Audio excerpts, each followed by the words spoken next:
Hi everybody, what's going on? Happy Friday if you're watching this when it comes out. And if you've watched all the videos this week, thank you so much, I really appreciate it. This week I did 5 videos. I did a finesse jig on Monday, shaky head on Tuesday. On Wednesday, I went, God, I can't even remember what I went to on Wednesday. An underspin on Wednesday. On Thursday was a square bill, and today on Friday, I'm going over my Fluke setup. So thank y'all for watching all these videos, and to get into my Fluke setup, I've got a 7'1" medium action spinning rod. Some people throw their Flukes on a bait caster. I get it, I've tried it before, but for me, I can make a long cast, and most of the time I'm fishing a Fluke around open water or a floating boat dock. So I'm not really worried about, you know, my line getting tangled up. I'm mainly fishing a Fluke in open water or on a floating boat dock or just a boat dock in general. That's the two main things I'm using it around. I do throw it in grass some, you know, around hydrilla sometimes. It just depends on the situation. I haven't personally had any issues with using a spinning rod around grass or vegetation. Some people are like, oh, you know, I don't know if I'd use that around this. It just depends on how thick it is. If you're fishing subsurface grass, I think it's okay. But obviously, you know, if it's really topped out or super thick, you may have to switch over to a bait caster. But for me and what I do, I'm mostly throwing a 7'1" medium action spinning rod. I have a 2500 size reel. This is 15-pound braid as the backing. And if you missed my other video, yes, I use bright yellow braid. This just helps you, especially in the springtime, throwing a wacky worm. Not so much for the Fluke, but it does help some. If you're throwing a wacky worm on a spinning rod, you can see your line jump when one gets it with that yellow braid. And two, you can see it with this yellow braid on this Fluke. If you're making a long cast and you're twitching it and you see your line pop or take off, that means a fish has got it. Before you can even feel the bite, your line will show you that you have a bite. So that's just, you know, throwing that 15-pound braid as my backing, and then I have an 8-pound fluorocarbon leader. I doubt you'll be able to see it, but just, you know, goes from braid to fluorocarbon right here. I've got about, I don't know, a 8-10 foot leader, and I throw just a 3/0, just a regular size 3/0 regular bend worm hook. You know, nothing fancy, just a regular 3/0 hook.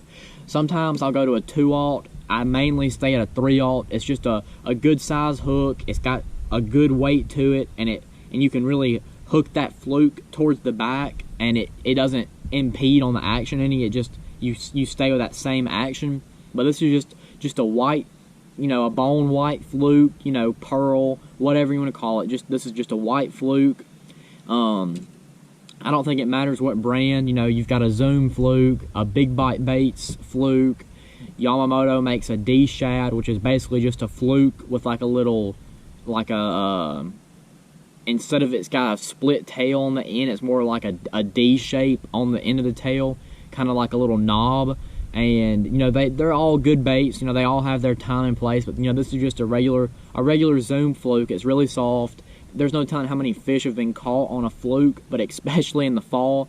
When these fish come up busting and come up schooling and running shad, you can toss this thing over there, and about the time it hits the water, just start reeling it because you probably got one. I mean, the fish cannot resist this bait. It's, you know, it's silent. You can twitch it back and forth. It's got a really great action. It's super soft. The fish get it and take off with it. Most of the time on a Fluke, if one eats it, it's got it. You just set the hook and pop him. And the way that I fish this Fluke, you know, say you're out fishing a point and some fish come up schooling. If you don't want to throw the top water, if they're not biting the top water or an underspin, you can toss this Fluke over there and just twitch it. It can be jumping out of the water. It can be a foot under the surface. If you get it around the fish where they're busting and start twitching it, they will eat this thing 9 times out of 10. I mean, they really cannot resist this Fluke. It's a really good bait. And it's getting a little bit later in the year. You know, it's the first week of November. The fish are starting to kind of back off the schooling activity. There is still a lot of fish schooling, you know, and surface activity. But as the month progresses, you know, it's going to be more subsurface baits. But, you know, a Fluke is not only a good bait for right on top. You know, you can fish it under a boat dock, in blow down trees, around riprap. It's just a really good bait. It's a finesse presentation, but it catches really big fish. I caught a 4-pound, 11-ounce spotted bass on this exact setup earlier this year at Smith Lake. It did take me about a minute and a half to get the fish in, but just regular 3/0 hook, a white fluke, and my spinning rod, I caught a 4-pound, 11-ounce spot in the BFL at Smith Lake. It won me big fish for the day. I mean, a fluke on a spinning rod might sound like a pond fishing bait for an 8-year-old kid, but I promise it gets bit. It works in tournaments. It works just fun fishing. It's a really great bait.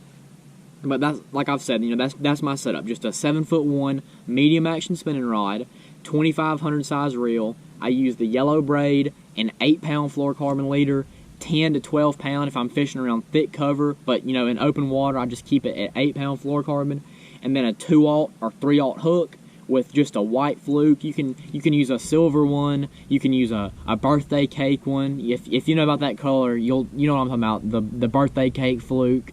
They got a ham bone. Just whatever preference you have. Just tie that thing on and go out there. I mean, as I'm making this video, I've seen a fish come up 2 or 3 times out in the middle of this pocket. If he comes up again, I'm gonna turn this camera off and go over there and catch him. So I'm about to get back here on the water. I took a break for about an hour just filming some videos.